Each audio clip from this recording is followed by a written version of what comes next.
Hi, I'm Stephen from TEFAT in Sydney, and today I'd like to go over some types of markets in microeconomics.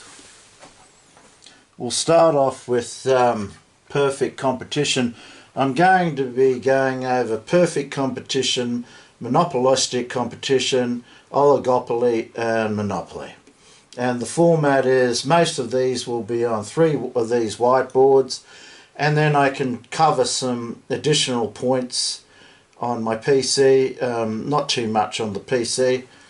So perfect competition, it's a type of market typical with agricultural producers who face a long run supply curve as a whole which is flat and perfectly elastic. It's sloped up for an individual producer. Now, the assumptions in perfect competition, and as the name suggests, it's a very competitive type of industry, almost ruthless, but the assumptions are free entry exit, no barriers of having enough capital, such as in oligopolies or monopolies. Producers are free to enter and exit the industry. There's a large number of firms. Our agricultural producer example, they're price takers, and this differentiates perfect competition and imperfect competition, because with imperfect competition, monopolistic competition, oligopoly and monopolies, they actually have some means to set a price. So that distinguishes between perfect competition, price taker of perfect competition, and a producer who has some level of control in imperfect competition. So with perfect competition, there's only profit in the short run. I'll get to that very shortly. And then in the long run, there's only break even, which the definition of break even is zero profits, no profit, no loss. If there was a profit, more firms would enter. So that gets back to that assumption.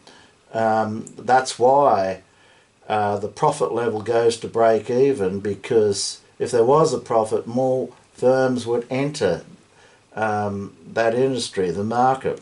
Also, factor mobility. What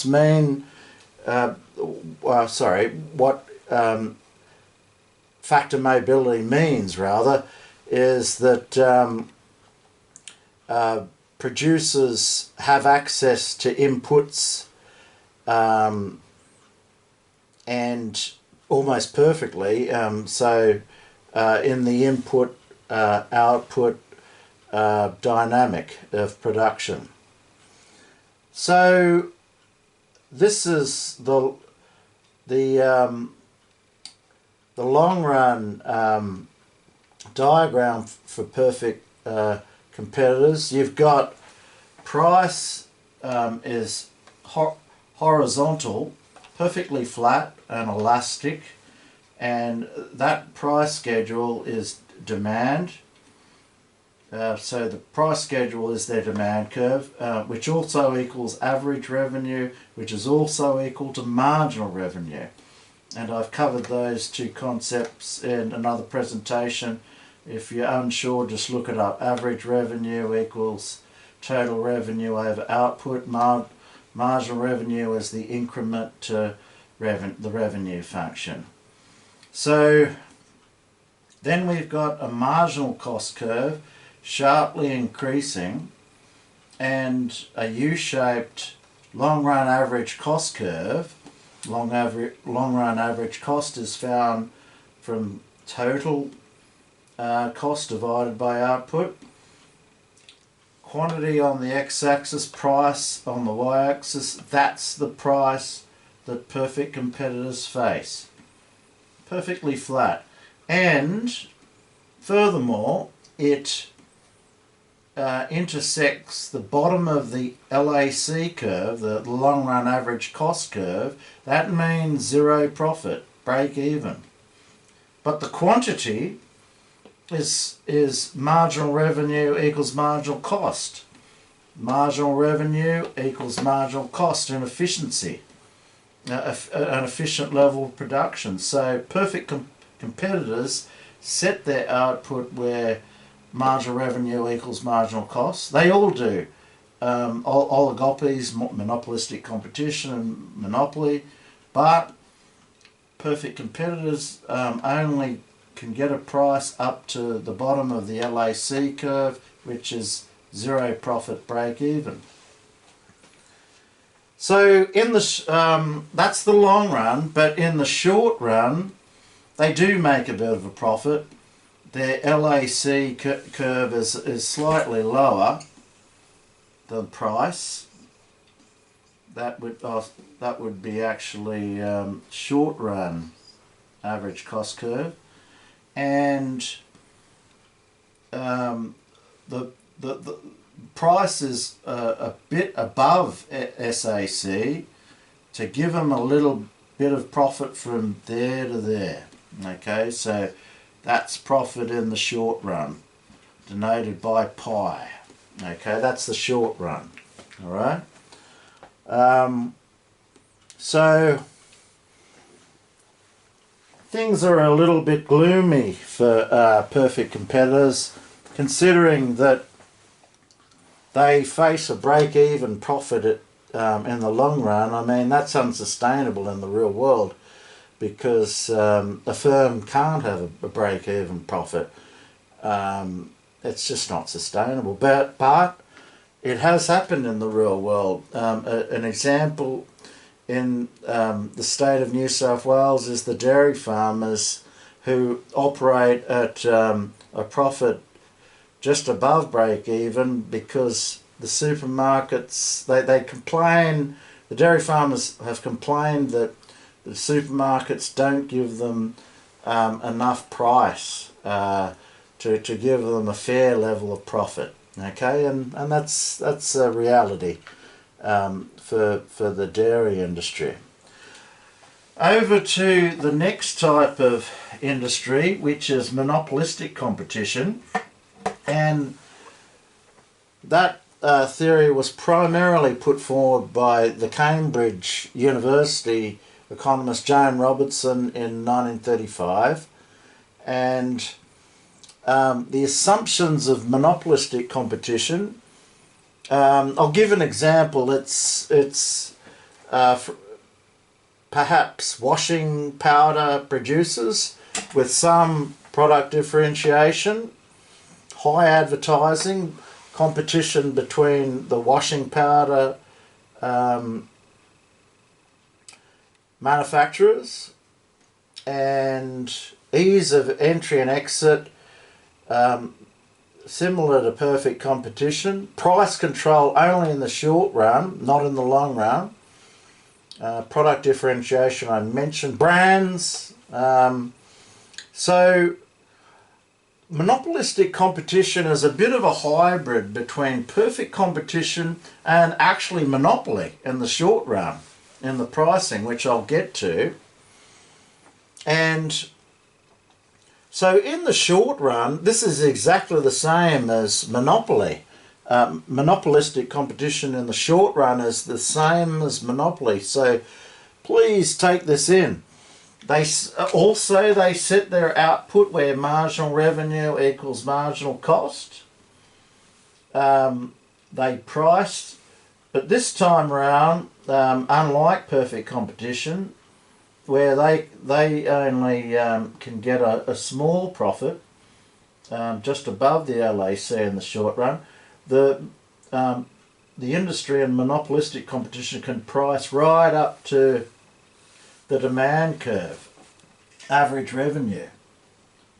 And average revenue we defined as total revenue over a level output. So that's the demand curve for the industry and monopolistic competition.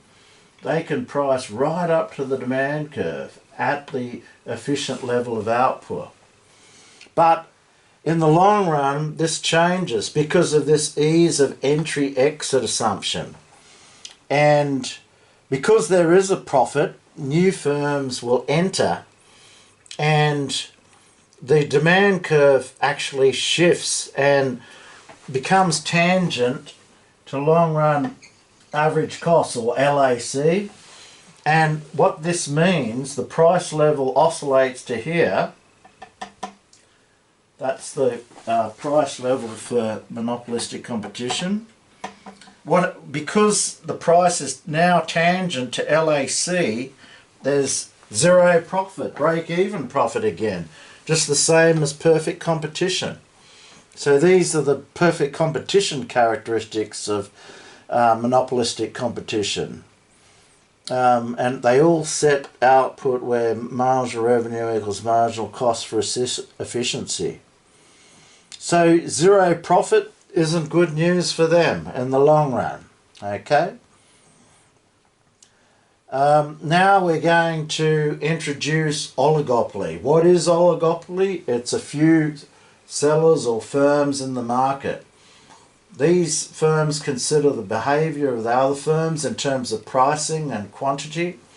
And this time around, there's barriers to entry in terms of capital costs to enter the industry. And communications is a good example. Substantial capital costs to build the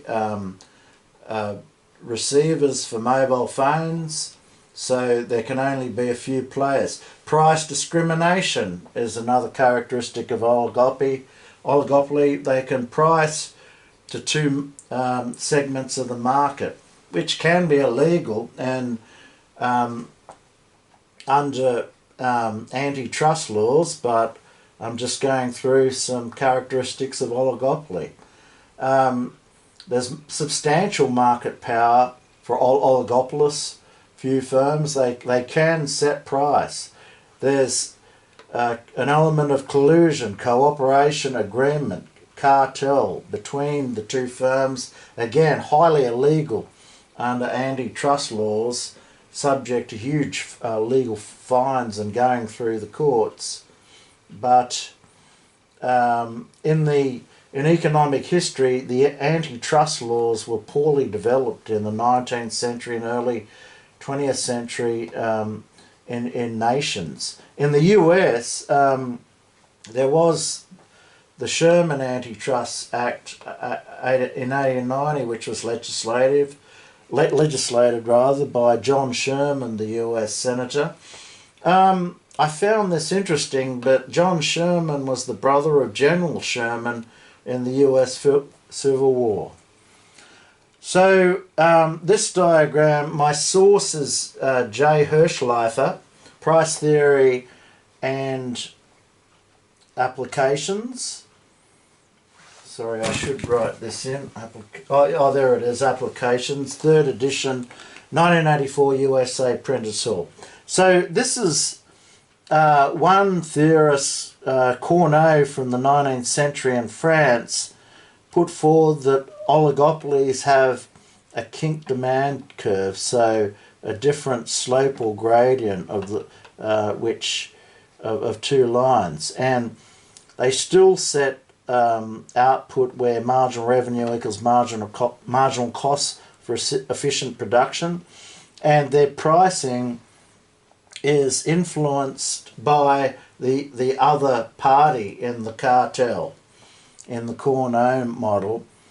And I'll later on the PC I'll focus on three types of oligopolies, not just Corneille but Bertrand and Stackelberg. And so we'll get to that.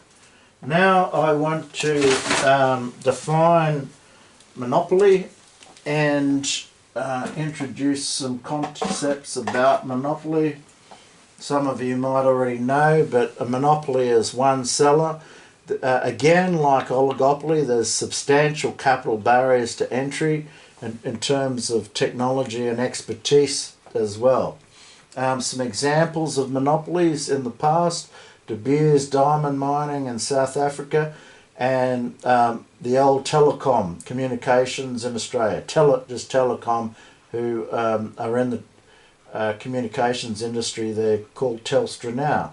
But then in the 90s, the Australian government allowed more players into the communications market, namely Optus from the USA and Vodafone. A term monopsonist means one buyer as opposed to a monopolist. So we have to get to where the monopolist sets their output. Well, it's also efficient production, where marginal revenue equals marginal cost. But where do they price to? Like the firm in monopolistic competition, in the short run, they can, well, let's look for MR equals MC there. That's the efficient level of production. And they price right up to the demand curve. Oh, sorry, I must have missed the mark here, but I think I had to just modify the diagram somewhat. So that is the price of a monopolist compared to the perfect competitor, who has to set price where it intersects the bottom of the LAC curve. That rectangle is termed supernormal profits. When you compare the monopolist price to the perfect competitor's price, that rectangle there is termed supernormal profits. And I'll get to some other diagrams of the PC very soon. And monopolists are only regulated by the price regulators of the government in your nation. In Australia, where I am, it's called the ACCC, which is the Australian Consumer and Competition Commission, and that act was legislated in 2010. So the regulator is the only body that can check the monopolist price. And I'll give examples of how the regulators set prices for the monopolists so they don't overcharge consumers who know that there has to be a monopolist because of substantial barriers to entry. So just to recap, production at efficient production, MR equals MC, pricing right up to the demand curve for the monopolist. Now I'm going to focus the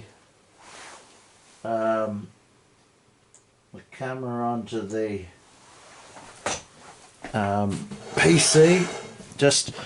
There's not that many points really. I'm not going to cover too much here.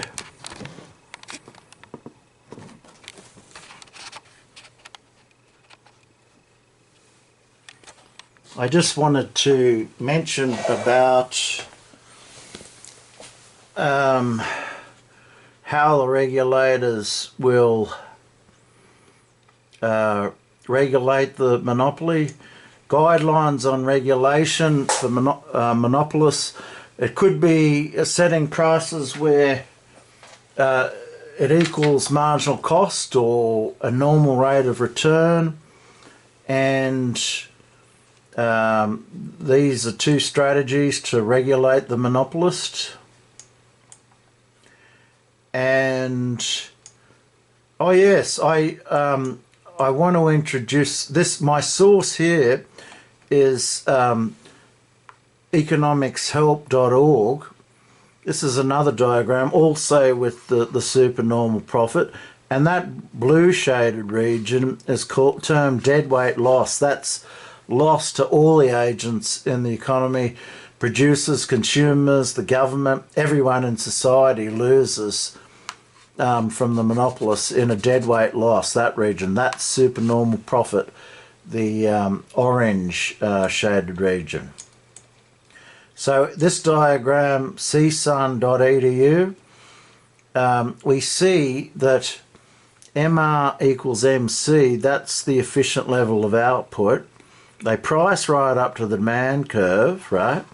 That red region is the loss of producer surplus, and the yellow region is the loss of consumer surplus. What is consumer surplus?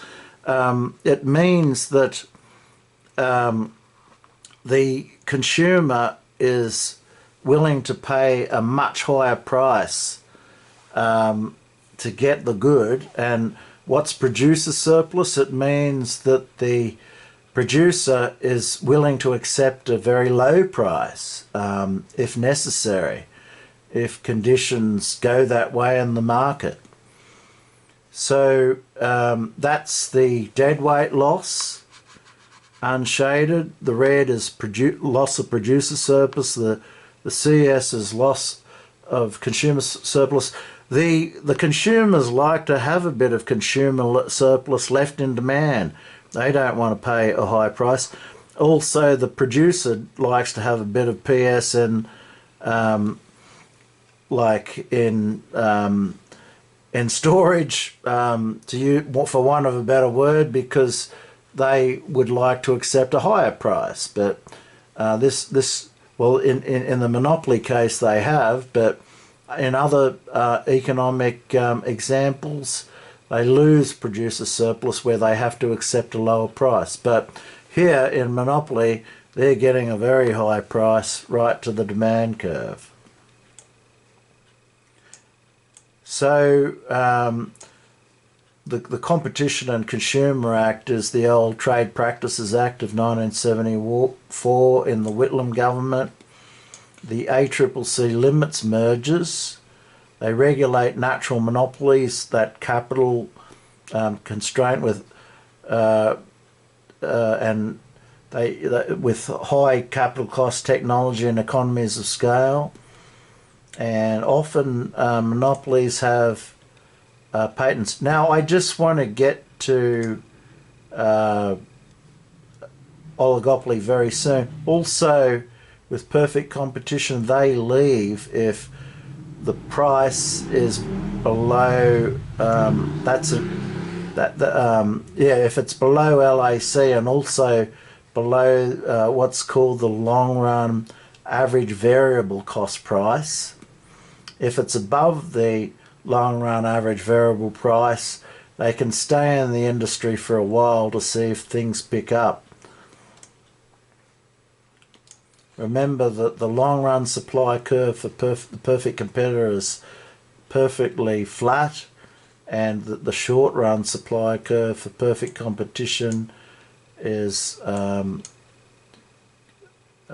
sloped up. So there's a difference between the two supply curves in the short run and the long run. Now oligopoly. Few sellers, as we said. Branding, advertising, product differentiation, the same as monopolistic competition. High concentration of sales, a concentration ratio. Only a few firms. Sometimes there's a price leader in oligopoly. We mentioned collusion, cooperation, considering the behaviour of other firms. But more often than not in oligopoly, the agreement breaks down. One firm tries to seek higher profits and manipulates either price or quantity, and the agreement breaks down in the long run for cartel, the oligopolist. If the demand curve is inelastic, that's more favourable for oligopolists. A price leader gives a signal to the other firms by changing their price, so there's a gentleman's agreement in the industry. Licensing might restrict the entry to that market. Now I referred to Wikipedia. I didn't quote word by word. I cited it in 14th of September 2021 for different types of oligopolies. We'll start with the Bertrand model. Bertrand was a French economist in the 19th century who put forward that a duopolist charges competitive price to their marginal cost curve. And they set an agreement between the two firms in duopoly, but the firms cheat on the agreement in pricing. And Nash said that there's payoffs for different types of behaviour between the two. You only do things if you are no worse off. In the national equilibrium, John Nash was a US economist in the 20th century. Moving forward, Cornell was also a French economist. Bertrand critiqued his model. He put forward that kink demand curve that we introduced, and he was more focused on output. So the Bertrand model is more focused on pricing, manipulating pricing compared to the other, but in the Cornell model, he put forward that firms manipulate output to get an advantage, and maybe even vary from marginal revenue equals marginal cost. That's the implications that I see. Stackelberg was a German economist, and he put forward that the number of firms is restricted by barriers to entry, each firm taking into account its competitor's decision in the quantity produced or supplied very carefully. So I think that just about covers it. In monopolistic competition, they face a downward sloping demand curve, and it's a bit of a hybrid model between perfect competition and monopoly in the short run. And we define consumer surplus, producer surplus. If you're a bit unsure of those terms, look it up. So these are now my sources. I'll just scroll slowly so you can see my sources in this presentation. And that's it. So I hope you found this presentation useful. My name is Stephen Mack from Trifolium Economics and Financial Accounting Tutoring in Sydney, TEFAT. And also, before I go, I've made other presentations in microeconomics, revenue and cost, indifference curve and the Edgeworth-Bailey box, supply and demand, production possibility frontier, the production function, and also a couple of it is a model, but macroeconomics presentations, the Mundell-Fleming model in macro. I intend to do the Keynesian cross diagram as well, but that hasn't been quite finished yet, and I'll get to that. And thanks so much for your attention. This is the end of my series of presentations in first year and intermediate microeconomics, and please refer to my other presentations if you need to. Farewell and good luck.